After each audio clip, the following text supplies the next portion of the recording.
Excitedly, I watched as Jesus the Lamb opened the first section of God's book of foreknowledge and began to reveal the warfare between God and Satan. I heard one of the living creatures say in a powerful voice that rumbled like thunder, "Come and see." So I looked, and I saw that the war began with a rider on a white horse, holding a bow and wearing a crown, symbolizing Lucifer beginning his war in heaven under the guise of righteousness, yet intent on inciting rebellion and war and achieving conquest. When Jesus the Lamb opened the second section of God's book of foreknowledge, I heard another living creature say, "Come and see." Then I saw a rider on a fiery red horse holding a large sword, symbolic of Satan's lies about God, severing the bonds of love and trust, and inciting fear and selfishness, and resulting in people killing each other. When Jesus the Lamb opened the third section of God's book of foreknowledge, I heard a third living creature say, "Come and see." I looked and saw a black horse, symbolic of humanity, necrotic with lies about God.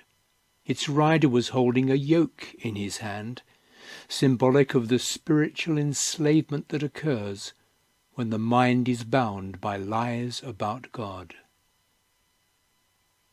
Then I heard a voice coming from the four living creatures saying, "A handful of wheat or 3 handfuls of barley will cost an entire day's pay, but the oil and wine won't be destroyed," which means that the lies about God will be so pervasive that a famine of spiritual truth will occur, and humanity will be near spiritual starvation. But the oil of truth and the wine of God's remedy will not be destroyed. When Jesus the Lamb opened the fourth section of God's book of foreknowledge, I heard the fourth living creature say, "Come and see."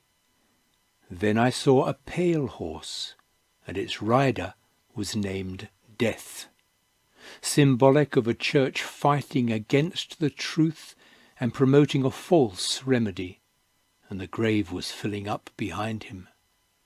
It had power over 1/4 of the world's population, and could destroy by warring against the truth with lies about God, by restricting access to the written word of God, and thereby inciting spiritual famine, by indulging selfishness, the pestilence of the soul, and by introducing wild, beastly, pagan traditions.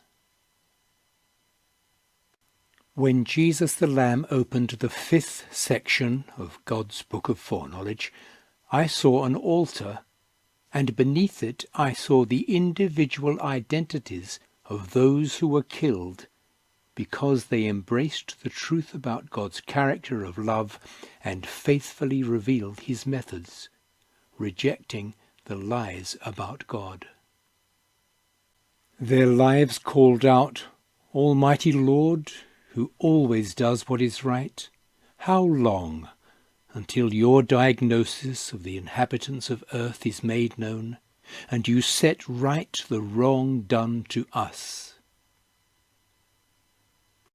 Then they were each given white clothes to symbolize that they were healed to be like Jesus in character.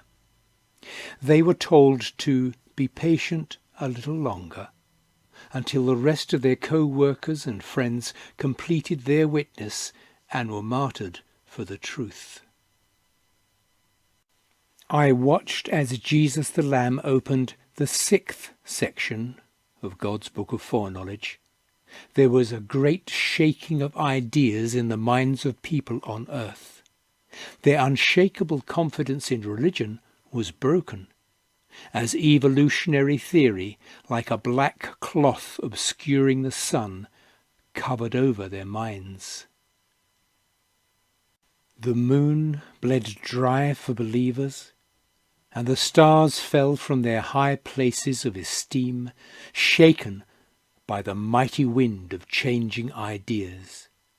The mystery of the cosmos was rolled back like a scroll as science and astronomy advanced. Every high place of worship was removed from its place of esteem, and every island of belief was thrown aside. But the leaders on earth, presidents, kings, princes, generals, rich and poor, hid from the truth in the caves of their own lies and amongst the rocks of the mountain of false ideas. They begged for their ideas to be true. They cried out, "Hide us from the truth. Hide us from him who sits on the throne of truth, and protect us from what happens when Jesus the Lamb lets us go. For the day when he lets us go has come, and who can stand on their own?"